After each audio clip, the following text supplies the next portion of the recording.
بسم اللہ الرحمن الرحیم۔ السلام علیکم۔ ہمارے چینل مزمل وائس آفیشیل میں خوش آمدید۔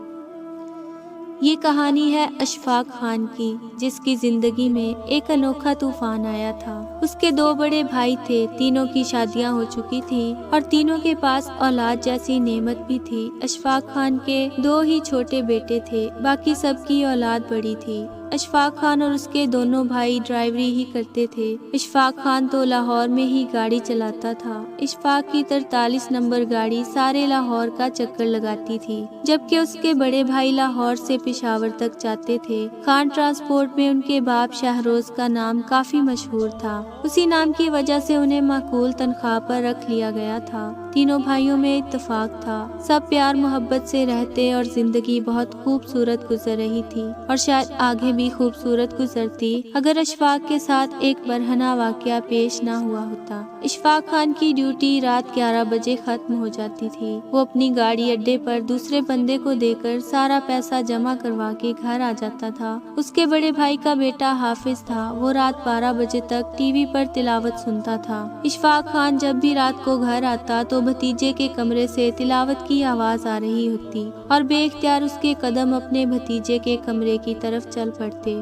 وہاں کافی دیر بیٹھ کر تلاوت سنتا تو روح کو سکون پہنچتا۔ اس طرح اس کے دن بھر تھکاوٹ اتر جاتی اور پھر وہ سونے چلا جاتا۔ منگل کا منحوس دن تھا، جب رات کو اشفاق نے اپنی ڈیوٹی پوری کی اور گاڑی اڈے پر کھڑی کرنے کے بعد اپنی موٹر سائیکل نکالی اور گھر کی طرف روانہ ہوا۔ 7 اپ سٹاپ سے سیدھا شیر پاؤ پل کی طرف مڑ گیا۔ اس کے آگے بڑی آبادی کے قریب ان کا بڑا سا گھر تھا۔ اس راستے سے گزرنے کے لیے اسے روزانہ قبرستان سے گزرنا پڑتا تھا۔ قبرستان سے چند قدم دور اس کی موٹر سائیکل نے چلنے سے جواب دے دیا۔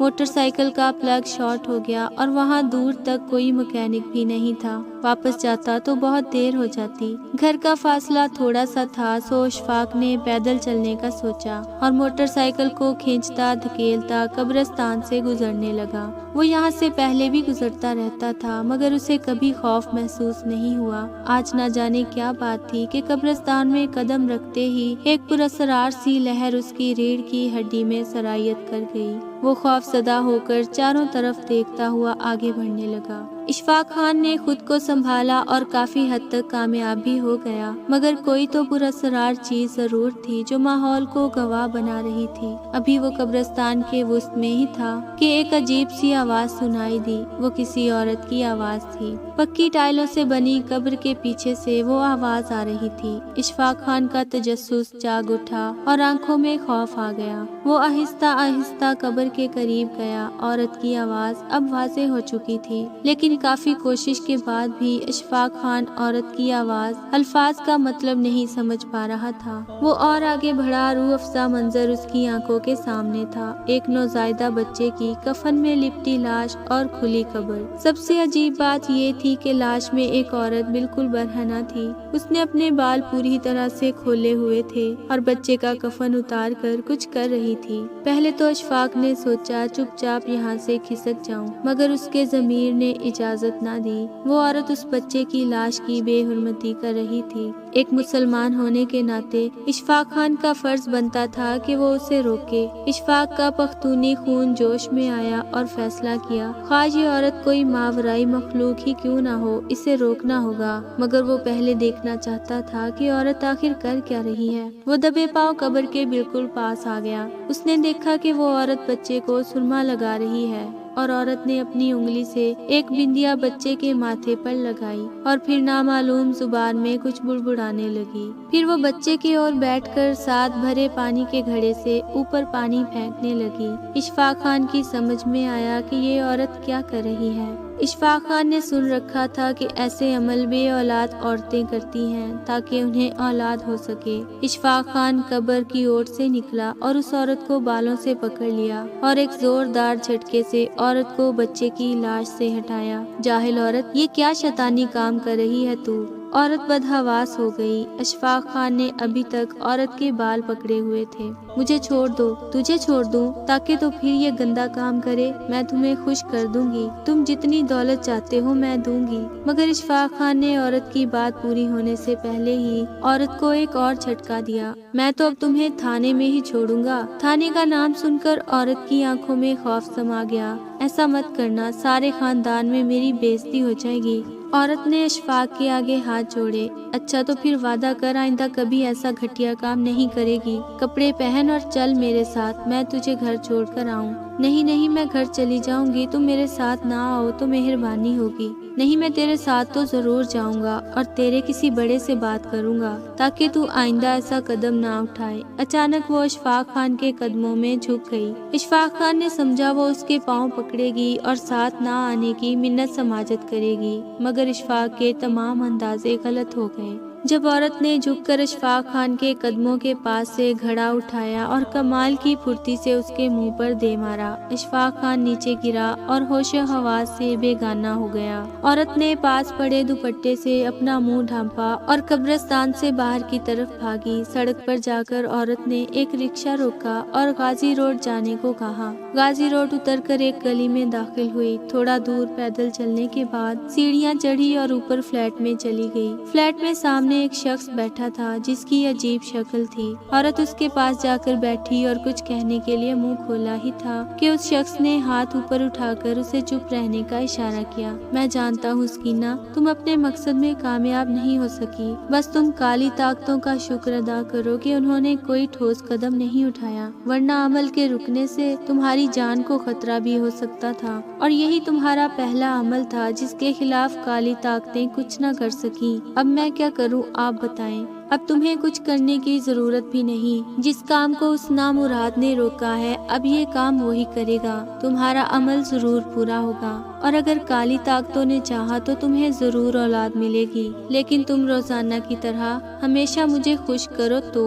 آخری الفاظوں پر اس شیطانی آدمی کے ہونٹوں پر حوث سے مسکراہٹ تھی۔ مجھے اولاد کے لیے جو کچھ کرنا پڑے گا میں کروں گی، سکینہ نے مضبوط لہجے میں کہا۔ وہ آدمی اٹھا، چٹائی بچھائی، دروازہ بند کیا اور دونوں راز و نیاز میں گم ہو گئے۔ اشفاق ہوش میں آیا تو وہ عورت جا چکی تھی اور نہ جانے پتہ نہیں کتنی دیر وہ قبرستان میں بے ہوش پڑا رہا۔ گھڑے کی ٹھیکری نے اس کے سر کو بہت گہرا زخم دیا تھا۔ اشفاق خان نے گھر جانے کا ارادہ کیا، مگر جانے سے پہلے اس نے بچے کو دفنا دیا۔ گھر آ کر وہ سیدھا اپنے بھتیجے کے کمرے میں گیا جو اس وقت تلاوت قرآن پاک سن رہا تھا۔ پھر تھوڑی دیر بعد وہ اٹھ کر سونے کے لیے چلا گیا، کیونکہ صبح اسے جلدی اٹھنا تھا اور موٹر سائیکل بھی ٹھیک کروانی تھی۔ 4-5 دنوں میں یہ واقعہ اس کے ذہن سے ختم ہو گیا، مگر جب بھی چھٹی کے وقت قبرستان سے گزرتا تو اسے وہ عورت یاد آ جاتی تھی۔ وہ یہ سوچ رہا تھا کہ اس نے عورت کو بھگا دیا ہے، بس اب ختم ہو گئی،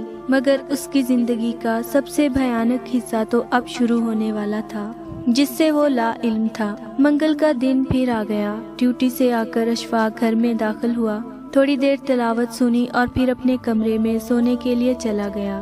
اس کی بیوی اور بچے حسب معمول سو چکے تھے، وہ بھی سو گیا۔ رات کا نہ جانے کون سا پہر تھا، جب وہ اٹھا اس نے اپنے بستر کی طرف دیکھا، اس کا اپنا ہی ہم شکل وہاں سو رہا تھا۔ وہ باہر نکلا اور خود بخود اس کے قدم زمین سے اٹھ گئے۔ وہ اڑتا ہوا ایک قبرستان میں پہنچا۔ وہ کوئی اور ہی قبرستان تھا۔ ایک چھوٹی سی قبر کے پاس وہ اترا۔ وہ غیر ارادی طور پر ہاتھوں سے قبر کھودنے لگا۔ قبر گیلی اور تازی ہی تھی۔ چند لمحے ہی قبر کھودنے کے بعد ایک بچہ اس کے ہاتھوں میں تھا۔ اس نے بچے کی لاش کو ایک طرف رکھا اور قبر کو بڑی مہارت سے بند کر دیا۔ بچے کو اٹھایا اور پھر سے اڑنے لگا۔ نہ جانے کون سی جگہ تھی، سیڑھیاں اوپر جا رہی تھی۔ اس کے کانوں میں کوئی کہہ رہا تھا کہ سیڑھیاں چڑھ اور اوپر آ جاؤ۔ وہ اوپر چلا گیا۔ اندر جا کر اس نے ایک شخص اور ایک عورت کو دیکھا۔ وہ شخص اسے دیکھ رہا تھا، مگر عورت کی نظروں سے اشفاق خان اوجھل تھا۔ عورت پر نظر پڑتے ہی اشفاق خان ٹھٹک گیا۔ وہ کچھ کہنا چاہ رہا تھا، مگر کوئی عجیب طاقت اسے اپنے قبضے میں کیے ہوئے تھی۔ اس بچے کو لے جاؤ اور اپنا عمل پورا کرو، اس شخص نے بچے کی طرف اشارہ کرتے ہوئے عورت سے کہا۔ تو عورت ایک کونے میں بنے کمرے نما کوٹری میں بچے کو لے کر چلی گئی۔ تم چلے جاؤ، اب جب تمہاری ضرورت ہوگی بلا لیا جائے گا، تمہارا جسم تمہارا انتظار کر رہا ہے۔ اشفاق خان اس شخص کی بات سن کر کمرے سے نکل گیا۔ اس کی آنکھ کھلی تو وہ بہت خوف زدہ ہوا، نہ جانے کیسا خواب تھا یہ۔ اشفاق خان نے سوچا اور حالات کا جائزہ لینے لگا۔ صرف 6 منگل اور تمہیں یہ عمل کرنا ہوگا اور پھر دیکھنا ضرور تمہیں اولاد ہوگی۔ ناگیش بابا نے سکینہ سے کہا جو ابھی ابھی بچے پر عمل کر کے نکلی تھی، مگر آپ نے کہا تھا اب یہ عمل وہ شخص ہی کرے گا، مگر یہاں تو اچانک ہی یہ بچہ آ گیا، وہ شخص کیوں نہیں نظر آیا؟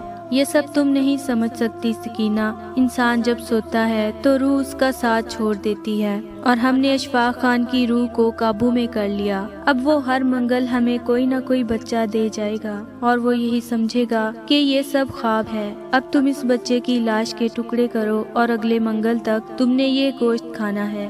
جاؤ اب اپنے گھر اور اپنا کام کرو۔ سکینہ نے جلدی سے بچے کو شاپنگ بیگ میں ڈالا اور اپنے گھر چلی گئی۔ انسان اور شیطان کی جنگ ازل سے جاری ہے اور آخرت تک جاری رہے گی۔ شیطان کے بہکاوے میں وہی آتا ہے جس کا ایمان کمزور ہوتا ہے، اور سکینہ کا شمار بھی کمزور ایمان والی عورتوں میں ہوتا تھا۔ سکینہ کا خاوند اشتیاق بہت ہی نیک صفت آدمی تھا۔ اشتیاق والدین کا اکلوتا بیٹا تھا اور وہ پوش ایریا میں ایک شاندار کوٹھی میں رہتے تھے۔ سکینہ کے ساس سسر بھی بہت اچھے تھے۔ اس کی ساس روایتی ساسوں سے بالکل الٹ تھی، مگر پوتے پوتی کی آس کسے نہیں ہوتی، اور وہ بھی جب اس کا بیٹا اکلوتا ہو۔ ساس کبھی کبھی کہہ دیتی تھی کہ تم ہمیں کب پوتا پوتی دھوگی۔ ڈاکٹرز کی رپورٹ کے مطابق میاں بیوی دونوں میں کوئی نقص نہیں تھا، بس قدرت کی طرف سے ہی دیری تھی۔ سکینہ کے گھر میں کام کرنے والی ماسی نے ناگیش بالے سے ملنے کی ترغیب دی تھی، اور پھر ممتا کی تڑپ نے اسے گناہوں کی دلدل میں اتنا دھکیل دیا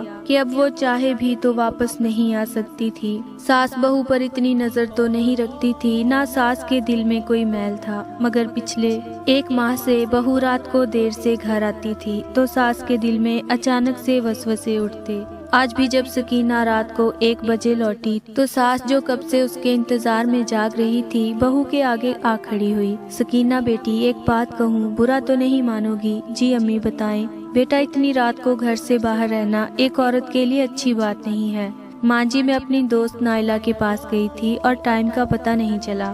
اچھا اگر کھانا کھانا ہے تو کھا لو اور سو جاؤ۔ اس اشتیاق کو تو گھر کی فکر ہی نہیں ہے، کاموں میں ایسا مصروف ہوا ہے کہ 2 ہفتے سے پہلے گھر ہی نہیں لوٹتا۔ سکینہ جانے کے لیے اپنے کمرے کی طرف بڑھی تو ساس نے کہا بیٹا یہ شاپر میں کیا لائی ہو؟ کچھ نہیں ماں جی، تھوڑی سی شاپنگ کی تھی۔ سکینہ نے بظاہر تو سکون سے کہا، مگر اس کے اندر ایک طوفان سا ابل پڑا۔ وہ سوچ رہی تھی کہ اگر ساس نے اصرار کیا تو اسے کیا دکھائے گی، ایک بچے کی لاش کے ٹکڑے؟ اچھا جاؤ بیٹا آرام کرو۔ ساس یہ کہہ کر اپنے کمرے میں چلی گئی اور سکینہ نے ایک سکون کا سانس لیا۔ اس نے بچے کا ایک ٹکڑا ابالا اور نمک مرچ لگایا اور کھانے کے لیے منہ تک لے گئی کہ اچانک کراہت کی وجہ سے اسے ابکائی آئی۔ وہ بھاگ کر باتھ روم گئی اور الٹی کرنے کے بعد وہ یہ سوچنے لگی کہ اگر ایسے ہی چلتا رہا تو وہ اپنے مقصد میں کامیاب نہیں ہو پائے گی، اور پھر اسے شیطانی طاقتوں کا ڈر بھی تھا۔ اس خیال کے ساتھ ہی وہ باتھ روم سے نکلی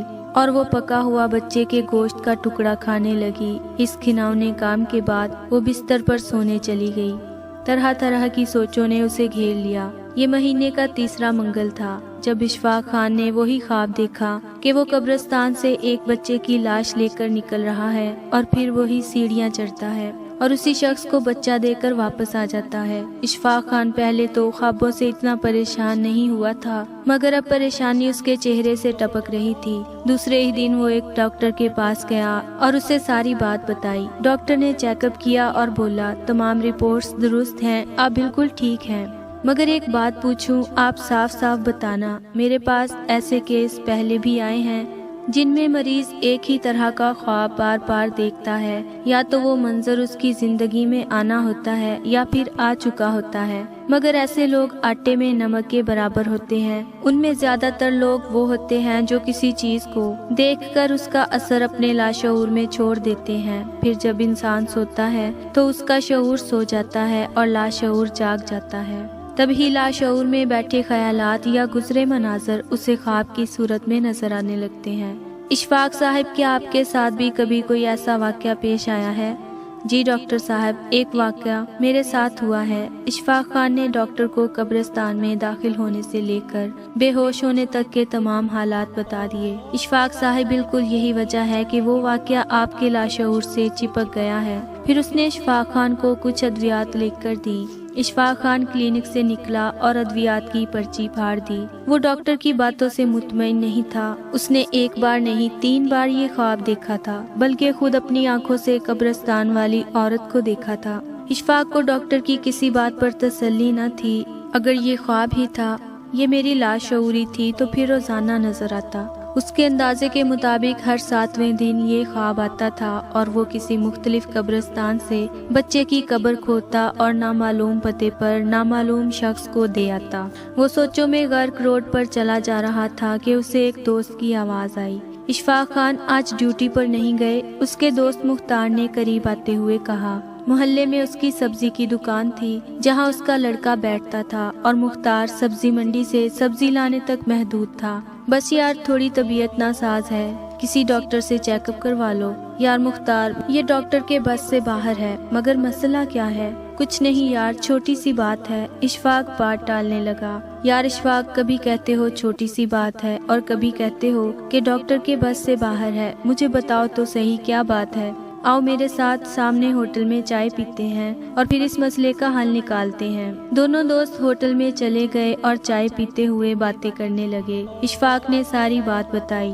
اشفاق، میرے پاس ایک پیر کا پتہ ہے، ہو سکتا ہے تمہارا مسئلہ وہاں حل ہو جائے۔ مختار، میں بھی کچھ ایسا ہی سوچ رہا تھا، تم مجھے پیر صاحب کا پتہ دے دو۔ مختار نے کاغذ پر پینسل سے پتہ لکھ کر دے دیا۔ ایک بات یاد رکھنا، یہ پیر صرف دن کو تعویذ وغیرہ دیتے ہیں، رات کو نہیں۔ اگلے ہی دن اشفاق پیر نواز صاحب کے آستانے پر چلا گیا۔ وہاں کافی رش تھا۔ باری آنے پر وہ اندر جانے لگا تو دروازے کے پاس بیٹھے شخص نے اسے روک لیا۔ کتنی فیس ہے؟